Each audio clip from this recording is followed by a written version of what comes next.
Hello everyone, welcome to our YouTube channel PCP classes. तो आइए करते हैं क्वेश्चन नंबर 28। ये चैप्टर 5 एपी अरिथमेटिक प्रोग्रेशन से लिया गया है। तो इस क्वेश्चन को शुरू करने से पहले मैं चाहूँगा मुझे मोटिवेट करने के लिए मेरे चैनल को सब्सक्राइब करें और इस वीडियो को लाइक करें। तो आइए करते हैं क्वेश्चन नंबर 28 को। तो यहाँ पे ये कह रहा है in an AP the nth term is 1/m and the mth term is 1/n। Find first mth term and secondly sum of first mn terms. तो ये हमें यहाँ पे दो क्वेश्चन दिया हुआ है, इससे रिलेटेड इस दोनों को सॉल्व करना है। तो करते हैं क्वेश्चन नंबर 28 को।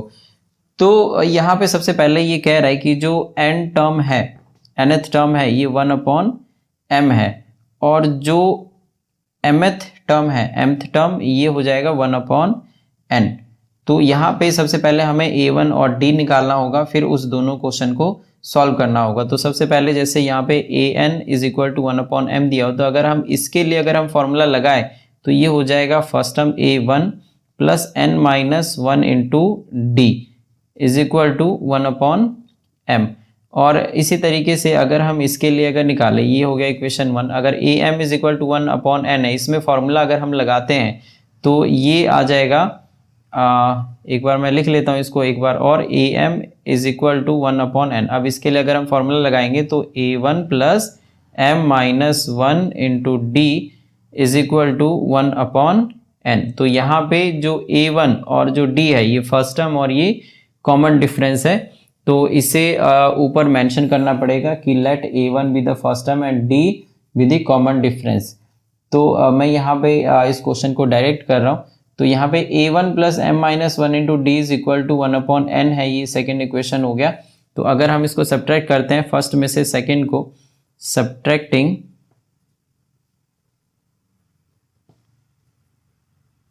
इक्वेशन सेकेंड फ्रॉम फर्स्ट, तो ये आ जाएगा a1 plus n minus 1 d is equal to 1/m और इसी के नीचे a1 plus m minus 1 into d is equal to 1/n। तो माइनस करेंगे तो जो इसका साइन है ये चेंज हो जाएगा, तो ये कैंसिल हो गया। अब यहाँ पे जो d है ये कॉमन आ जाएगा और n माइनस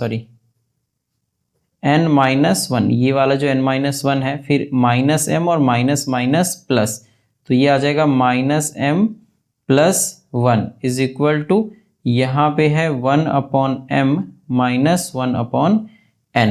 तो इसमें माइनस 1 और प्लस 1 ये कैंसिल हो जाएगा, तो d के साथ में n माइनस m बच जाएगा और इधर जब हम एलसीएम लेंगे तो n minus m upon m into n आ जाएगा। तो इधर भी n माइनस m है और इधर भी n माइनस m है, तो इसको भी हम कट कर सकते हैं। तो d is equal to 1/m into n आ गया। तो ये हमारा कॉमन डिफरेंस आ गया। अब जब d निकल गया तो a1 हम किसी भी इक्वेशन में पुट करके निकाल सकते हैं। तो यही बात हम यहाँ पे लिख देंगे, putting d is equal to 1/mn in equation 1। तो जो इक्वेशन 1 है ये a1 plus n minus 1 into d की जगह पे 1/mn लिख सकते हैं इज इक्वल टू 1/m।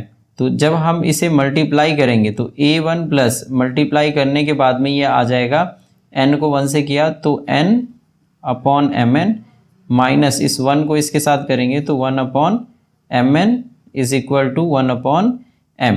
तो यहाँ पे n से n कैंसिल हो जाएगा तो 1/m। तो इधर 1/m है और इधर भी 1/m है, तो ये भी कैंसिल हो जाएगा। लेकिन एक बार मैं साफ साफ लिख लेता हूँ यहाँ पे, तो 1/m minus 1/mn is equal to 1/m। तो 1/m और 1/m ये सेम है, ये कैंसिल हो जाएगा। अब सिर्फ बच गया माइनस 1/mn जो कि इधर आ जाएगा। तो ये हो जाएगा a1 इज इक्वल टू, जब ये इधर गया तो 1/mn। तो तकरीबन जैसा d है 1/mn, a1 भी 1/mn ही आ गया है। तो यहाँ पे d और a1 निकल गया। अब जैसे कि यहाँ पे जो फर्स्ट पार्ट है, यहाँ पे ये कह रहा है कि जो mnth टर्म है ये निकालो, तो amnth term is equal to a1 plus mn minus one into D. तो ये ए एन है, तो यहाँ पे A one plus N minus one into D हम लिख सकते हैं। तो जो ए वन है ये वन अपॉन एम एन है, और फिर एम एन माइनस वन, और जो डी है ये भी एम एन है। तो one upon M N plus जब इसको इसके साथ मल्टीप्लाई करेंगे तो ये आ जाएगा M N upon M N minus one upon M N. तो यहाँ पे इससे ये कैंसिल हो जाएगा और ये वन आ जाएगा। तो यहाँ पे सिंपल वन हमारा आंसर हो जाएगा जो एम एन टर्म है। तो therefore a m n is one. फिर इसका जो सेकंड पार्ट है तो ये कह रहा है S sum of M N term निकालने के लिए। तो ये हो जाएगा एम एन बाई टू, मतलब N by two plus two A one. तो टू ए one plus N minus one into D. तो यहाँ पे जो एन है वो तो एम एन ही है, तो m N minus one into D. तो ये आ जाएगा इज इक्वल टू, तो ये वाला इक्वल का साइन वो ये है, तो m N upon two S m N. तो जो टू ए वन है तो two into one upon M n लिख सकते हैं, और फिर एम एन माइनस वन, और जो डी है ये भी वन अपॉन एम एन है। तो ये आ जाएगा एम एन अपॉन टू और two upon M N plus जब इस एम एन को वन अपॉन एम एन से मल्टीप्लाई करेंगे तो one M N upon M N और minus one upon M N आ जाएगा। तो ये कट के वन हो जाएगा is equal to M N upon two और two upon M N minus one upon M N. तो ये हो जाएगा वन अपॉन एम एन और प्लस वन।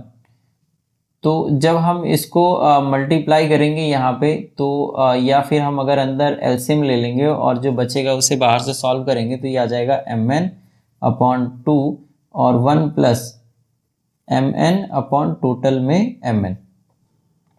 अब ये एम एन और ये एम एन कैंसिल हो गया तो बाहर आ गया वन अपॉन टू और अंदर बच जाएगा वन प्लस एम एन।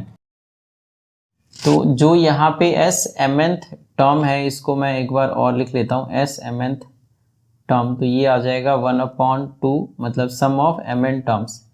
तो ये आ जाएगा one plus m into n, और ये हमारा फाइनल आंसर हो जाएगा इस सेकेंड पार्ट का।